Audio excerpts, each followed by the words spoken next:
Yep, it was that time, guys. I had to do it. I had to put my apron away and hang that bitch up. Welcome back to After the Rush, where I'm here to help restaurant professionals build healthier lives, stronger finances, better relationships, and sustainable careers. My name is Jeremy, and today I want to talk about one of the hardest decisions that I've made. Why I stepped away from being a chef. Now, before I start, I want to make it like very clear. I love this industry. I love working in restaurants. I love cooking. I love the people.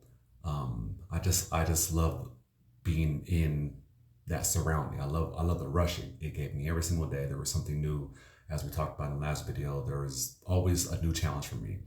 I spent 20 years building a career in hospitality, and this shaped me into the person I am today. It taught me how to be disciplined in a way. It taught me how to have build leadership skills and resilience, and some of the greatest memories happen inside the restaurants. So again, this is not a video about giving up. This isn't a video about quitting.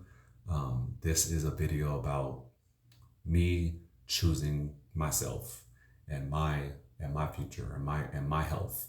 So for years, I chased the opportunity to, become like go to the next level. I chased the next position.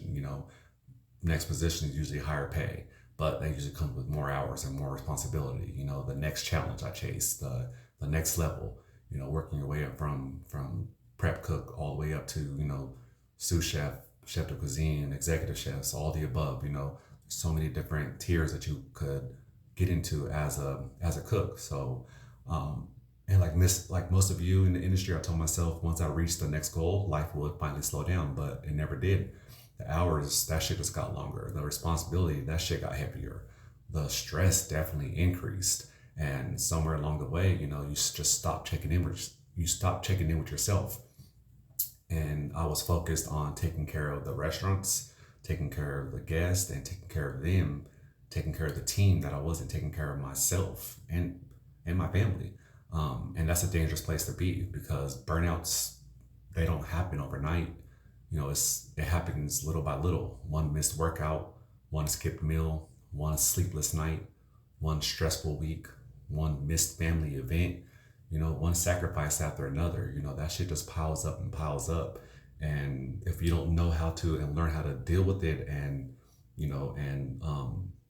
navigate through those situations, one day you wake up and you realize you've been pouring from an empty cup for a very long time. And eventually I had asked myself that difficult question, what kind of life am I building? Not what kind of career, not what kind of things am I doing in a restaurant, what kind of life? Because at the end of the day, nobody remembers how many fucking doubles you worked. Nobody gives a damn about you sacrificing holidays, and nobody gives a damn about how many hours you work.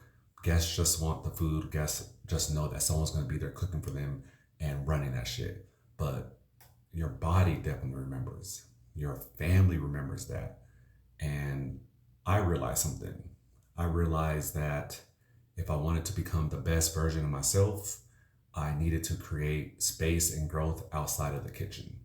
And that's something that it took me. I wish I knew that sooner than later. I wish I'd have worked on that sooner than later.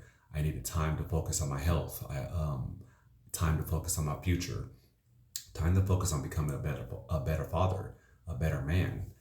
Just a better human being. So, I made a decision that didn't surprise a lot of people in the industry, because they all understand where I was coming from. But it surprised some. I stepped away from being a chef. I'm not out of the industry completely. I'm currently serving and somewhat bartending, kind of training a little bit in bartending. And honestly, when I stepped away, it was scary. It's because I spent so many years building around that identity and that title. It's hard to separate, who you are from what you do. For a long time, I thought being a chef was who I am, but I've learned something important recently. Like your profession is part of your identity, but it's not your entire identity. You are more than your title. You are more than your position. You are more than the uniform you wear. You are you. And once I understood that, which was just pretty recently, things started to change. I began to focus on my health again, on my balance, focusing on building a future instead of like surviving it. And that's because certain things happened in my life to where it was either I had to make changes or I was gonna just suffer and suffer, and I don't want to live that life. I wanted to live a fruitful, flourishing life. And that's why I created After the Rush, because I know that there's people watching this who feel exactly the same way. Maybe you're exhausted, maybe you're burnt out, maybe you're questioning how much longer you can keep going at the pace you're going, So, like I said, this is not me having all the answers. This is me still learning and growing in this industry. But I know that I could connect with people that could help me along this journey, and then also I could help you along this journey. We could give each other's tips, pointers, whatever, to talk about different topics. If that's you, I want to hear this. I want to hear from you. Choosing yourself is not a weakness. Choosing your health is a priority. Creating balance is not weakness. Taking care of yourself is not weakness.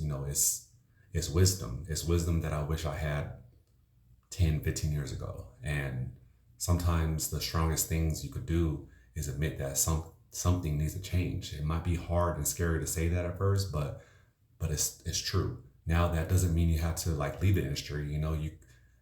You could do other things.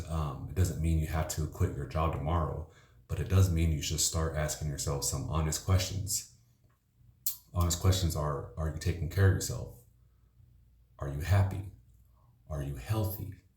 Are you building a life that you and your family are proud of? Well, especially you, that you're proud of.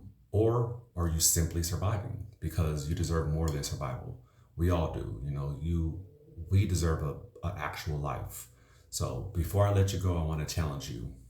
Take a few minutes tonight and ask yourself this question. What does success look like outside of work? Not inside the restaurant, not behind the bar, not in the office, doing paperwork, not in the walk-in, but outside of the restaurant. What kind of parent do you want to be? What kind of partner do you want to be? What kind of life do you want to build outside of the restaurant? Because one day the shift is going to end. One day tickets stop printing. Tickets always stop printing. One day the kitchen lights will go off. The restaurant shuts down, and when that happens, the life you built outside of work is what will matter the most. Fuck everything else. Is what did you build? What do you have to show for that? So if this video helped you, subscribe and join the After the Rush community, where we're building something bigger than just a channel. We're building a movement for hospitality professionals, for restaurant workers who want healthier, stronger, more balanced lives. We could do this together. And remember, you spend your life taking care of guests. It's time we start taking care of yourselves. Take care of your body. Take care of your mind. Take care of your spirit. Take care of your loved ones. Take care of the people who love you. And I'll see you after the rush.